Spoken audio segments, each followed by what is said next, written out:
Está todo mundo feliz? Cansado também? Cansado também? Também, né? Afinal, a gente roda o dia todo, né? E o pastor também cansa.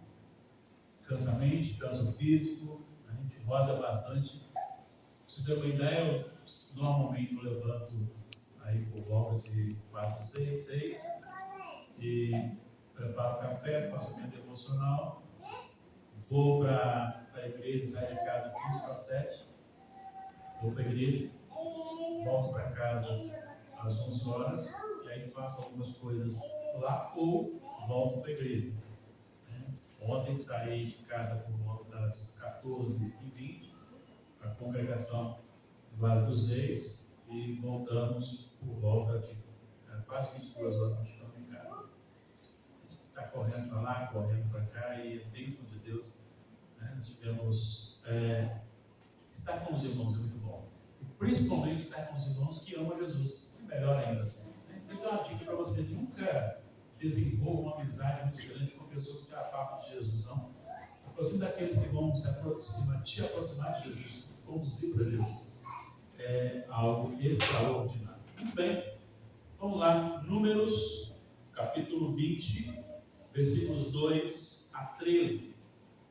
Lucas 20, 2 a 13. Esse texto também se encontra em Êxodo, capítulo 17, a partir do primeiro versículo. Aqui tem algumas informações que lá não tem, e lá tem algumas informações que não tem. Quer que abre aonde, pastor? Oi? Quer que abre Números, Lucas ou Êxodo?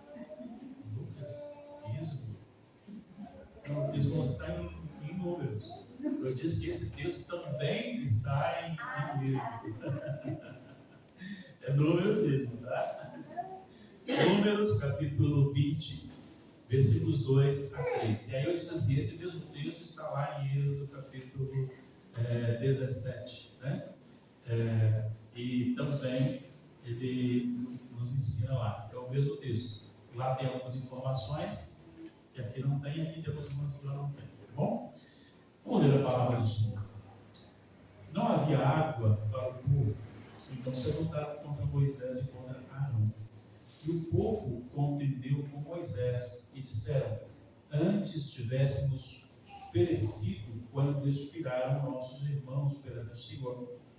Por que trouxestes a congregação do Senhor a este deserto para morrermos aí, nós e os nossos animais? E por que os fizeste subir do Egito para nos trazer a este mau lugar, que não é de cereais, nem de figos, nem de vinhos, nem de romãs, nem de água para beber? Então Moisés e Arão se foram diante do povo para a porta da tenda da congregação e se lançaram sobre o seu rosto, e a glória do Senhor lhes apareceu.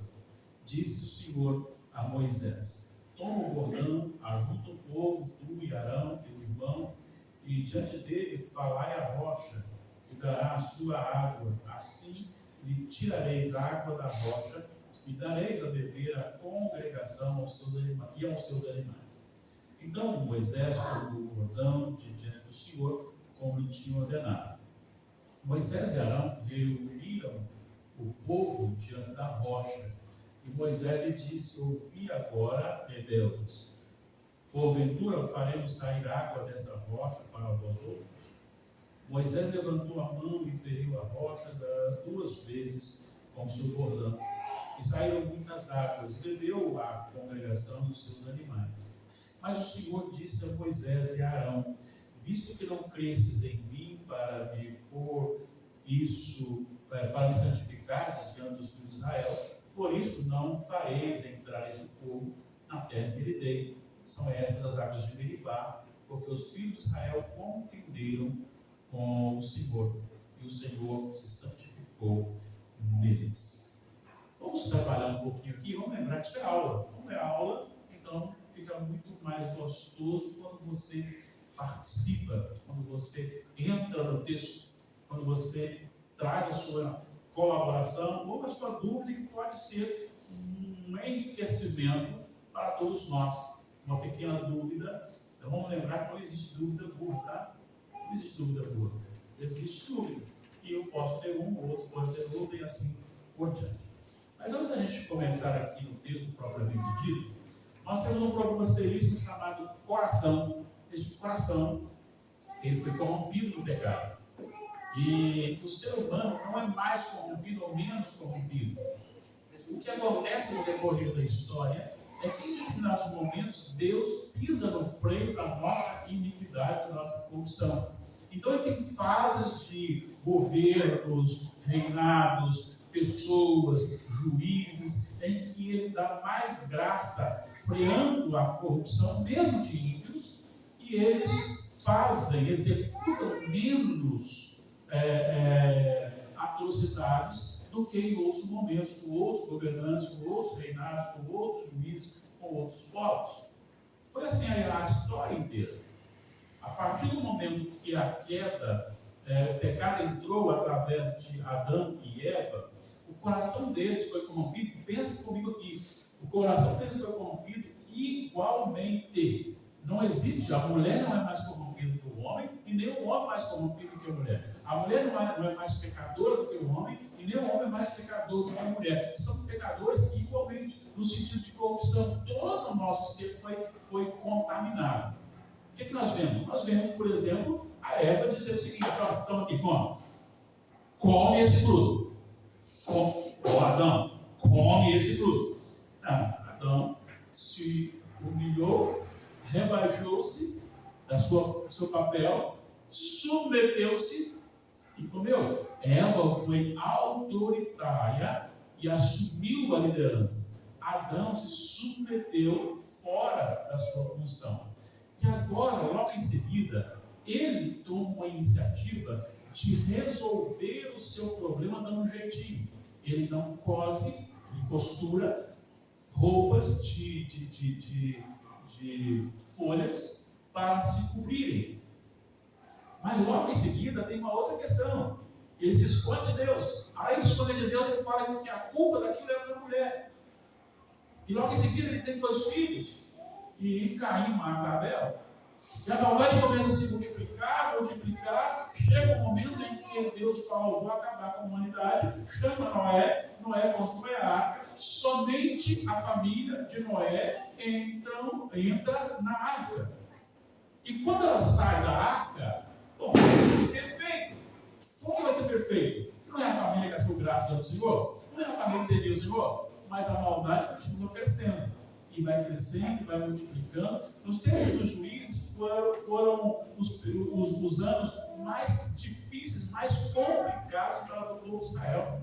E diz lá por 2 vezes, cada um fazia o que achava que devia fazer, porque ninguém não tinha rei naquela época. Eu faço o que eu acho que eu fazer. Eu acho que é isso. E assim fazia. E Deus levanta juiz aqui, para ir conduzir esse povo corrompido. Você tem a história dos reis, e por incrível que pareça, você tem os reis Saul, Davi e Salomão. Logo em seguida entra o filho de Salomão, Roboão, e aí é dividido o reino. O reino do sul, o reino de Judá, é um reino que teve ainda alguns reis que fizeram aquilo que o Senhor queria. Mas o reino do norte, o reino de Samaria, nenhum rei, todos eles assim, fez o que era mal perante o Senhor. Fez o que era mal perante o Senhor. O tempo todo. Nós chegamos, por exemplo, no nascimento de Jesus, e Herodes então recebe a presença dos reis magos, e eles falam assim: olha, na verdade a gente quer adorar o rei dos judeus, onde ele está? E aquilo mexe no coração dele, e ele diz: opa, peraí, quem quer tomar um lugar? E ele vai lá, então vai lá, adora, e volta, fala onde ele está. Mas na verdade ele queria matar. E como os reis foram por outro caminho, não informaram, ele chegou simplesmente, olha a barbárie, ele chegou, nós temos aqui bebês aqui, ele chegou simplesmente assim: olha, nessa região aqui, vamos executar, vamos matar todas as crianças até 2 anos de idade. Já imaginou isso? Isso é real, isso não é uma historinha, não. Isso é real. E diz que o choro das mães era algo assim, fora do comum de se ouvir. Aí você tem logo em seguida Jesus Cristo nascendo, crescendo, e aí tem um povo que vai para perto de Jesus. Jesus monta no jumentinho para entrar em Jerusalém, e quando ele está entrando em Jerusalém, aquele povo adorador, cheio de fogo, cheio de espiritualidade, Hosana que vem em nome do Senhor, e começa, tiram mantos, joga para Jesus passar, e palmas para Jesus passar, ô povo santo, ô povo glorioso. Aí logo em seguida, as autoridades prendem Jesus. Este mesmo povo, cheio de poder, começou a seguir os outros, assim, crucificam, crucificam, crucificam. É este o coração do homem. Não muda, a não ser que algo seja feito no coração. Vamos voltar para o nosso texto? Nós estamos aqui num período em que o Senhor chama Moisés, leva Moisés até o Egito, faz milagres poderosos. Quais são os milagres? Olha, ele joga a vara, o cajado, se transforma numa bola. Aí os sábios, os magos do Egito também fazem isso. Jogam uma vara e ela se transforma em serpentes. Mas a serpente, transformada da vara de Arão e de Moisés, comem a outra, destrói a outra. Vem as pragas e também os magos vão fazendo algumas para depois. E depois Deus fala assim com o povo de Israel: agora as pragas serão só para os egípcios. O povo de Israel em Gósen não passam pelas pragas. E eles vão caminhando e chegam no deserto. Deus fala: vão caminhar no deserto e tem que dar comida para vocês. Eu vou dar um maná para vocês. O que é o maná? O maná é como se fosse um trigo. Caiu no orvalho, você colhia lá, mas vai colher só o suficiente para a sua casa. Além de casa, Damares e eu, então colho menos. Aquele que tem mais pessoas, colha mais. E você vai assar, ou vai fazer o que você quer fazer seu pão, vai comer, não guarde para o outro dia, senão estraga. Alguns desobedeceram, guardaram e estragou. Ela deu o seguinte: deixa que diariamente eu vou mandar para vocês. Depois, à tarde, mandou carne. E o povo tinha de manhã o maná e à tarde as codornizes para alimento. Eles experimentaram um momento em que eles estão saindo do Egito, atrás vem o exército, do lado tem montanhas e na frente tem um braço do mar vermelho. E de repente o Senhor fala para Moisés assim: fala com o povo para marchar. Fala com o povo para marchar. E o povo agora tem que marchar. E eles veem Moisés levantando o cajado e o mar se abrindo, e eles passam a pé enxuto. Não só isso, mas quando eles passam a pé enxuto, que entra o exército, Deus ordena e o mar vem e mata todo o exército inimigo. Quantas experiências o povo tem! Mas quando chega aqui, Miriam morre no deserto de Zin, ali ela morre, e ali não tem água. Agora eu quero fazer uma pergunta para você. O que você acha e como deveria ser a atitude do povo naquele momento ali, nessa narrativa que nós já fizemos até agora aqui? A narração dos feitos do Senhor. O que você acha? O povo deveria ser mais forte. O povo deveria ser mais forte. Eu acho que ele está fraquejado um pouquinho. Fraquejado, né? Eu acho. Alguém tinha experimentado muito de Deus, visto Deus fazer sobrenatural, milagres maravilhosos, agora chega ali, não tem água. Então, ao invés deles confiarem e buscar o Senhor, o que eles fizeram? Contenderam. Então tem algumas coisas importantes aqui para a gente aprender. Veja, primeiro, cuidado com o seu coração. Cuidado com o seu coração. Mesmo presenciando tudo aquilo, vendo tudo aquilo, eles não só murmuraram contra Deus, contra Arão, contra Moisés, Mas eles fizeram mais uma coisa. Qual que é essa coisa? Mas além de blasfemar, desobedeceram. Mas além disso, eles tiveram uma palavra, uma afirmação. Queremos voltar. Por que nos tiraste lá para matar? Estava tão bom. Estava tão bom? Não estava, porque o próprio povo estava chorando perante o Senhor. Por isso que eu mando Moisés. E para piorar a situação, quando Moisés chegou e falou com o povo, e o povo nos dá ouvido, aí Faraó disse: agora a partir de hoje nem palha dava não, nem dá o recurso para fazer tijolo não. Ele tem que ir lá buscar e fazer o mesmo tanto de tijolo. E ó, chicote na turma. E o povo está lá querendo voltar para debaixo do chicote de Faraó. Trabalho forçado. Prefere ser escravo mendigando do que ser livre no Senhor e produzir.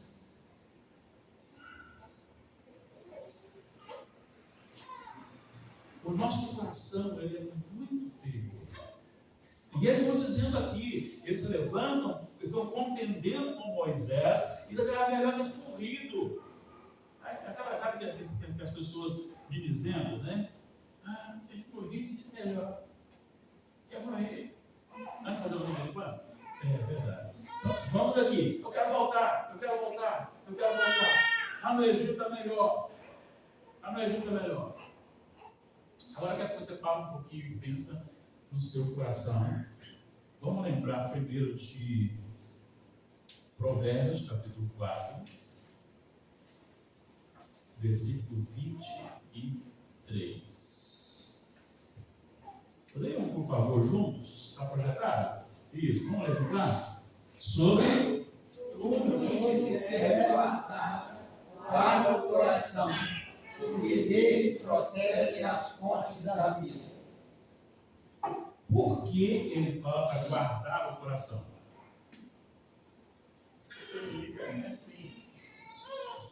Tentar botar um coração inteiro na pessoa. Eu continuo, junto com isso aí. Por que guardar o coração?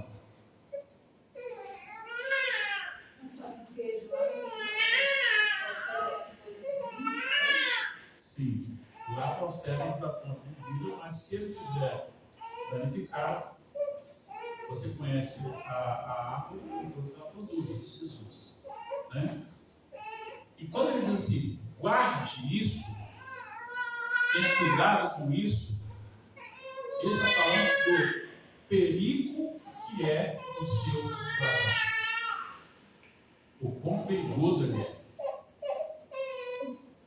O que diz lá em Jeremias 17, 9?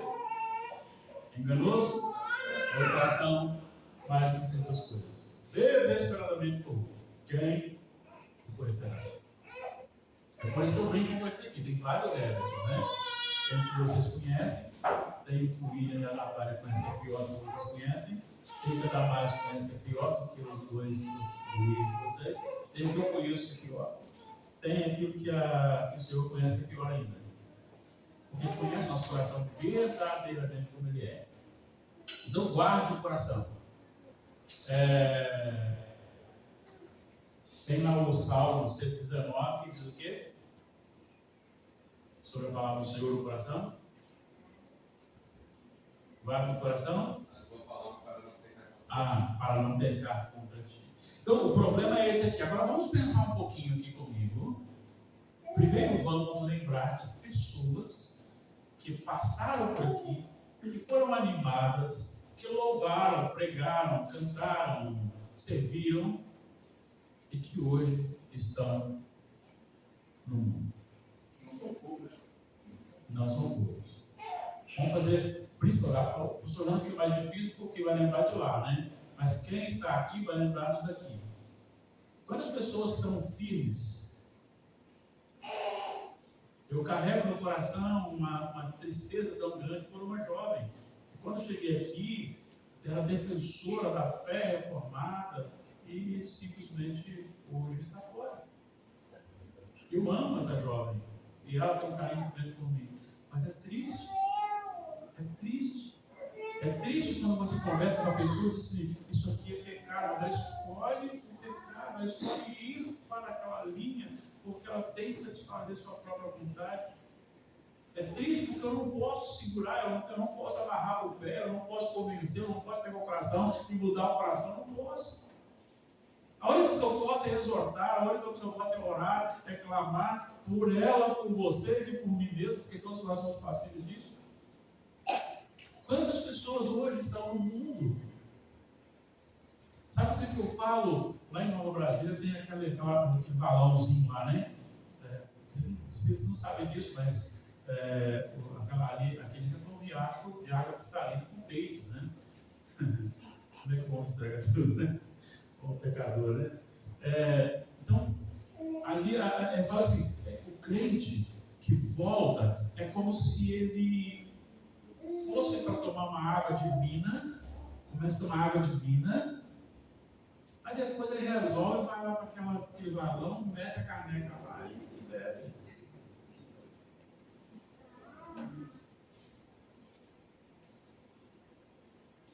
Porque o nosso coração é perigoso. E aí, eu concordo com o irmão Jonas, que isso fracassaram aqui. Agora, veja bem, eles não tinham a revelação que o Senhor tem, que eu tenho. E quantas vezes nós pecamos dentro de casa. Tratamos mal aqueles que realmente precisam ser tratados bem, porque são aqueles que estão perto de nós. Quer ver uma coisa? Não sei se aconteceu já com algum de vocês. Quando o Gabriel e a Helena vão lá em casa para tomar uma refeição com a gente, aí a Damares vai lá, faz um suquinho, aí o Benício começa a conversar, encosta e o copo cai na mesa e o suco espalha, aí a menina fica chateada, a Damares fala assim, é sempre isso, não é assim? Mas por que ela deve estar? Não. Tá não. Não conheço o Dona Márcia. Eu conheço o Dona Márcia. Agora, só que o problema é quando é o filho da gente que faz, você não tem a mesma ação. Ô menino! Por que o filho do outro? Não, calma, a gente arruma. O filho da gente a pé. Percebeu bem? Aquele que está com a gente, que está. Ó, quer ver uma coisa? É igual o cônjuge. Valorize o cônjuge, tá? Tanto um quanto o outro. Valorize. Porque é ele que te tolera roncando. Não, não ouço. É o osso roncando. E é ele que está do seu lado ali. É ele que levanta de madrugada para pegar um remédio para a sua febre. É ele que levanta de madrugada para fazer um chá para você. É ele que está do seu lado ali. É o pai, é o filho. É ele que está cuidando de você. Então valorize. O nosso coração é terrível. A gente precisa ter cuidado com isso. Porque pecado não é só algum tipo. É tudo aquilo que você quebra a lei de Deus. É preferir o sistema. É querer o sistema. Esses homens queriam voltar. E quantas vezes nós também desejamos voltar à prática do pecado? Não é fácil liderar. Ser pastor é uma bênção. Eu amo ser pastor. Claro que também tenho as minhas crises vocacionais. E já tive algumas. Em determinado momento, está vontade de sair uma coisa, vou arrumar um outro emprego.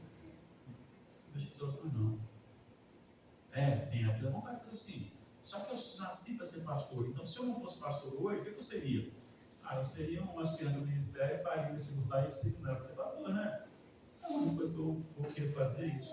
Por quê? Porque eu fui chamado para isso. Mas não é fácil liderar. Não é fácil liderar. Primeiro, porque realmente nós somos falhos. Nós erramos. Segundo, porque pagamos também quando o outro erra e justifica o erro dele em cima da gente e você é obrigado a engolir seco e relacionar. Eu já passei por momentos no ministério em que tinha um senhor já falecido e fiquei sabendo que ele falava muito mal de mim, né? Com as pessoas. e porque o que ele queria não foi feito, né? E aí então, certo dia, ele estava com uns colegas lá de política, eu fui me aproximando, aí me viu, meu pastor, esse aqui é o meu pastor. E eu olhava para a cara dele e falava, rapaz, eu sei de tudo. Mas você não pode falar, tem que engolir seco, né? Mas não só isso, mas também eu erro como líder. Eu me pego como líder. Certo? Então nós somos pecadores, nós temos que ter um zelo muito grande por isso, porque nós somos chamados por Deus, separados por Deus, por uma obra maravilhosa. Precisamos deliciar em Cristo. Jesus tem que ser o nosso prazer, nosso deleite, nossa alegria. Sabe? O Senhor Jesus tem que ser o máximo na nossa vida.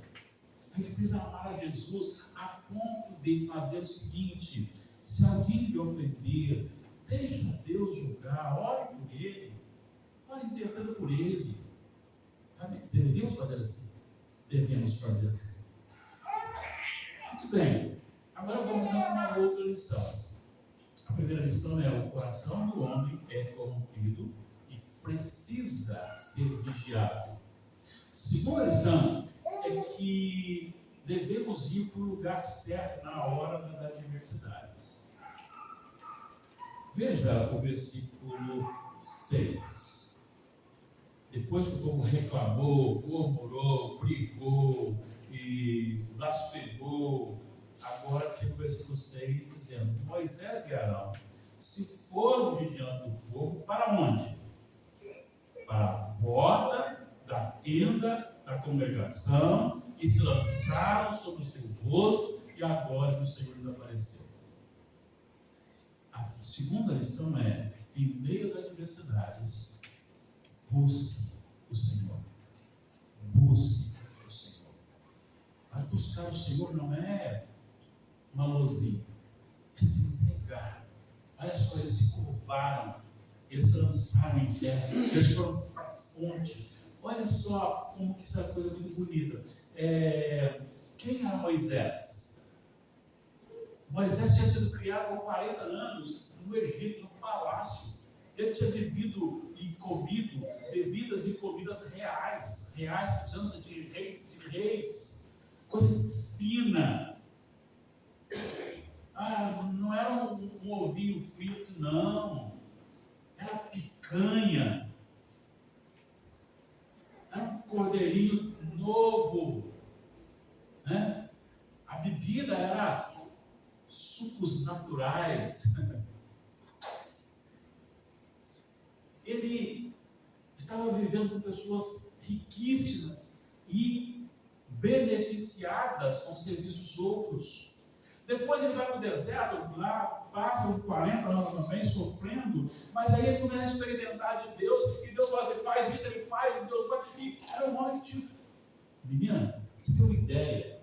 Ele é o único que teve frente a frente com o Senhor.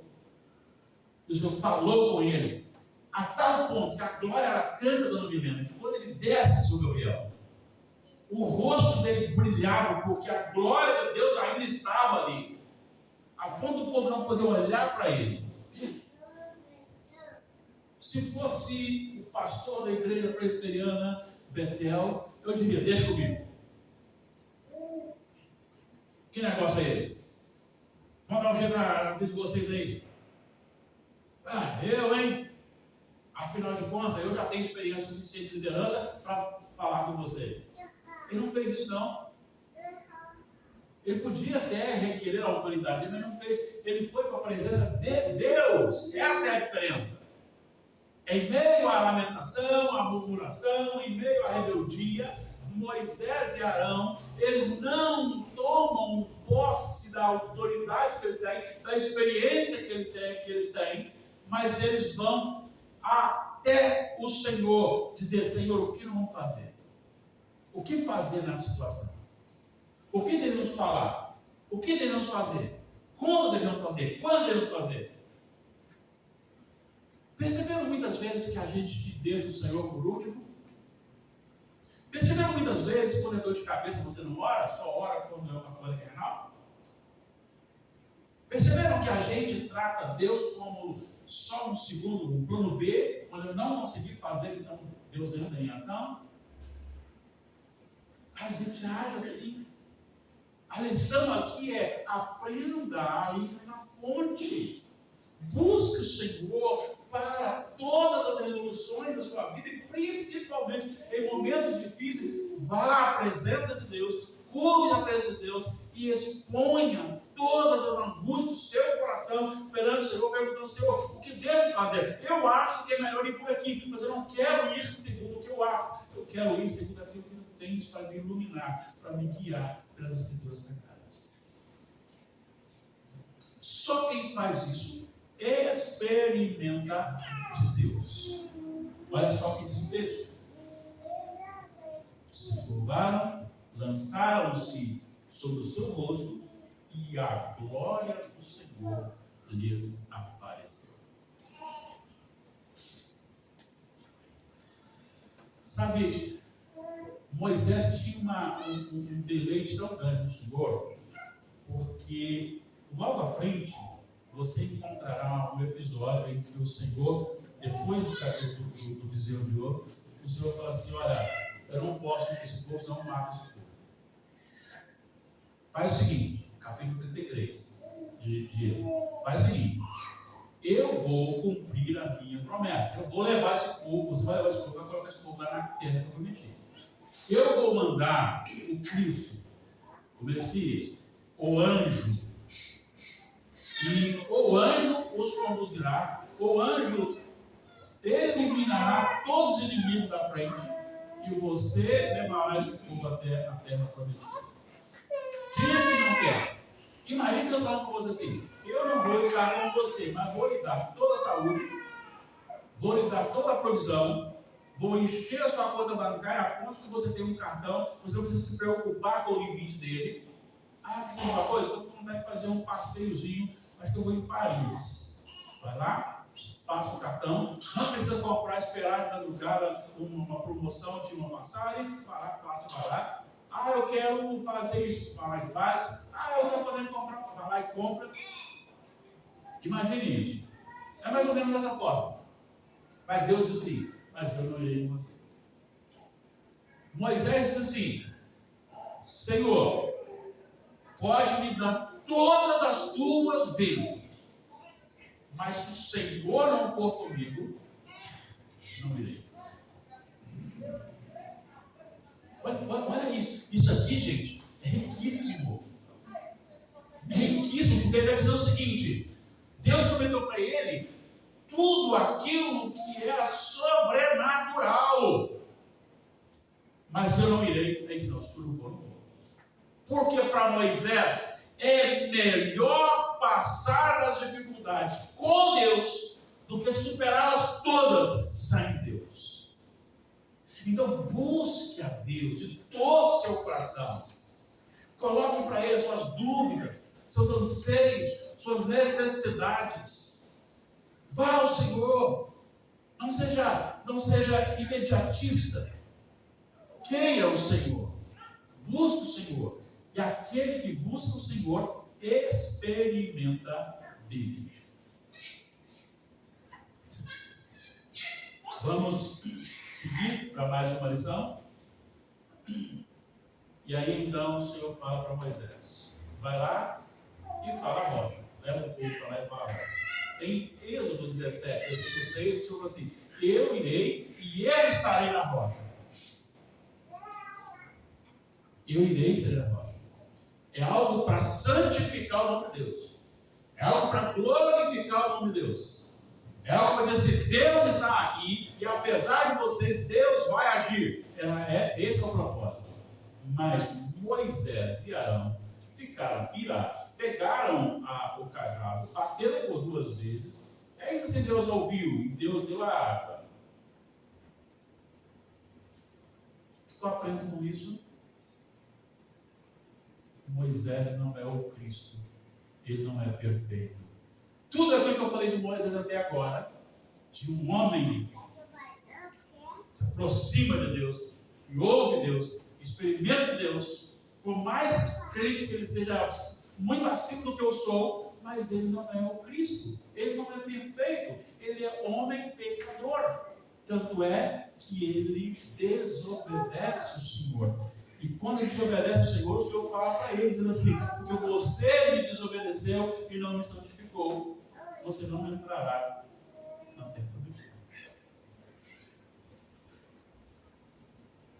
Eu quero dizer para você o seguinte: tome cuidado com a sua vida, você é muito mais fraco do que você imagina.